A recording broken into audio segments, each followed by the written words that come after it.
win over JDM this past Saturday. Let's roll the clip. This is like a kind of risky fight for me because I have something to lose, but for Ngannou is a bad guy.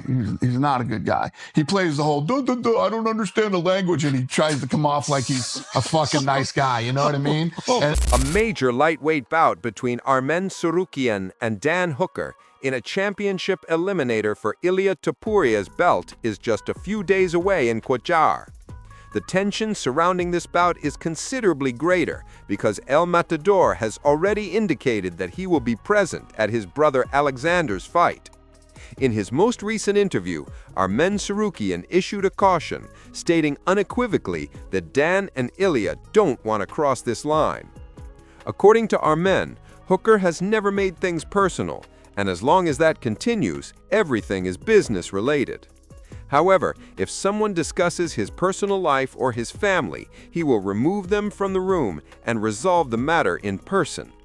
Calling him a spoiled child is irrelevant, he said.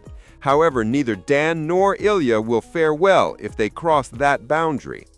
The next contender for the title is anticipated to be the victor of Tsarukyan and Hooker.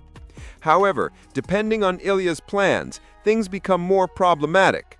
The entire division is upended if Topuria defeats G or Paddy before then and decides to advance to the welterweight class, and the next title fight may look quite different.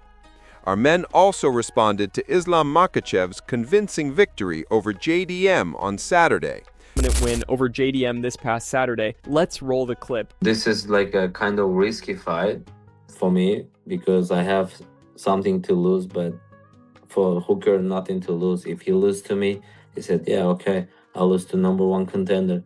But for me, it's 3 steps back. That's why I'm very motivated and ready to beat him. He never talked personal like to me, you know. If I have something on my personal thing, yeah, I would take him out from his room and talk to him. Same Ilya. So I was shocked how he beat so easy Madalena.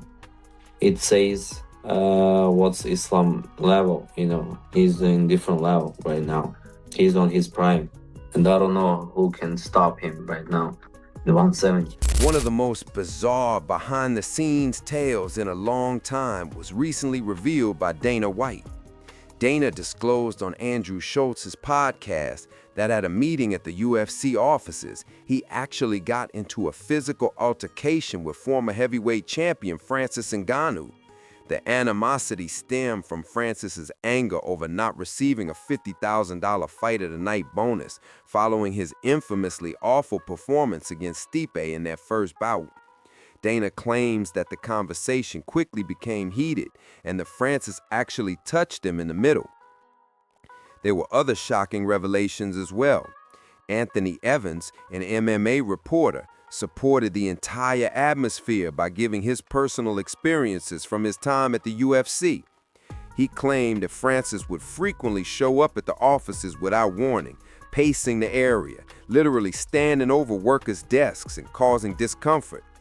Cultural differences and the fact that he's a big man who speaks English as a third language contributed to... Ngannou is a bad guy. He's not a good guy. He plays the whole, duh, duh, duh, I don't understand the language, and he tries to come off like he's a fucking nice guy, you know what I mean? And people go, oh, it's the language barrier probably. No, there's no fucking language barrier with this guy. He's a bad guy. Stipe Miocic beats the fucking shit out of him. So, and he comes up to my office. I said, come on in, what's going on? And he was pissed off that he didn't get a $50,000 bonus in his last fight, that he didn't get the bonus of the night. And I said, well, Francis, you didn't get it because this, that. And he's in my office and he's arguing with me.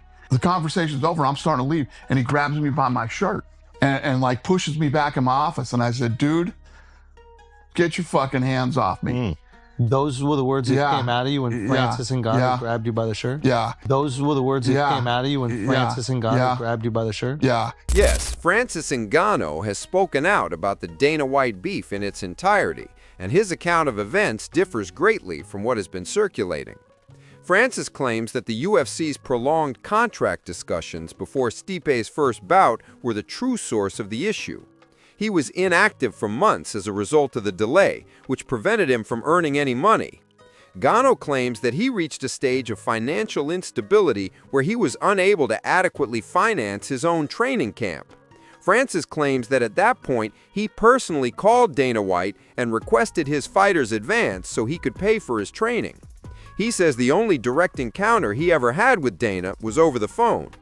Regarding the purported altercation in a Dana White's office, Francis disclosed that the true source of anxiety was not a spectacular showdown behind closed doors, but rather sluggish UFC contract negotiations. He paints a totally different picture than the one that is currently in circulation, claiming that the delays damaged the relationship and caused irritation on both sides. A lot of frustration over the years. Since my fight against Stipe, my first fight against Stipe, my relation with the UFC never been the same. I think from that moment I was already put in some position out there. Even before the Stipe fight, when they announced that fight, I need to call to ask for advance of my purse to finance my training camp. I have no money, but I was there training and getting ready for almost a year. So I took some advance. So, and I don't care if I walk around, you guys say, oh, champ, oh, that's a UFC contender, whatever it is. Man, I just live based off what is in my base of my asset. I don't live beyond that. I came back, I won multiple fights, and they came with a new deal. This was after Junior Dos Santos back in June 2017. And then until my team was on the way to the negotiation, Dana said no new deal for Francis. He still have 3 fights on his contract. And to be honest, I was even happy. Ian Garry is making waves in the MMA community once again. He is specifically targeting Islam Makhachev, the new welterweight champion this time.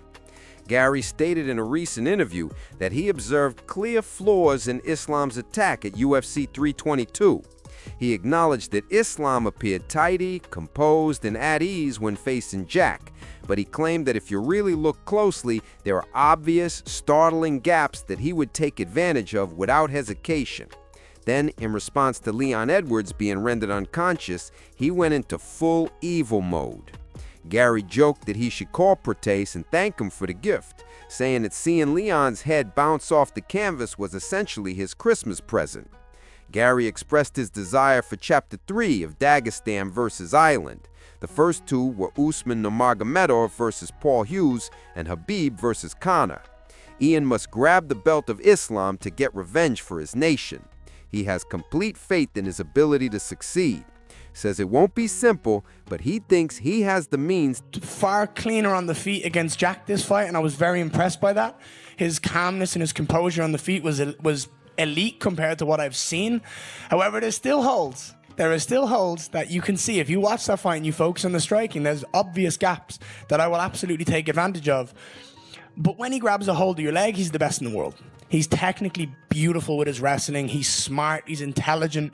He doesn't do silly things or make mistakes. He does the right thing every time.